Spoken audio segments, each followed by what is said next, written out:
അപ്പോൾ സ്റ്റാഗ്നൻസി എന്ന് പറയുന്നത് ബിസിനസ്സിൽ യഥാർത്ഥത്തിൽ ഡീഗ്രോത്ത് ആണ്.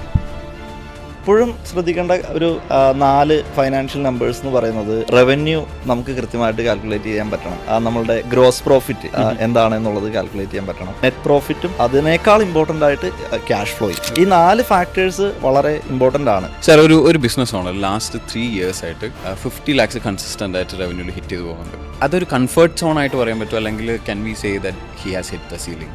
ഈ 50 lakhsോ അല്ലെങ്കിൽ ഏത് നമ്പറും ആയിക്കോട്ടെ, ഇങ്ങനെ സ്റ്റാഗ്നൻ്റ് ആയിട്ട് നമ്മൾ കണ്ടിന്യൂസ് ആയിട്ട് പോയിക്കൊണ്ടിരിക്കുമ്പോൾ ആ വ്യക്തി ഒരു ലൈഫ് സ്റ്റൈൽ സെറ്റ് ചെയ്തിട്ടുണ്ടാവും. ആ വ്യക്തിയുടെ ലൈഫ് സ്റ്റൈൽ ആ രീതിക്ക് മെയിൻറ്റെയിൻ ചെയ്താലും അദ്ദേഹത്തിൻ്റെ കൂടെ നിൽക്കുന്ന ആളുകളുടെ ഗ്രോത്ത് അദ്ദേഹത്തിന് ഉറപ്പിക്കണമെങ്കിൽ പോലും അദ്ദേഹത്തിന് ഗ്രോത്ത് ആവശ്യമാണ്. ഓക്കെ, അതേസമയം എക്സ്പെൻസ് എല്ലാ വർഷവും പല ഏരിയാസിൽ കൂടിക്കൊണ്ടിരിക്കുന്നുണ്ടാവും.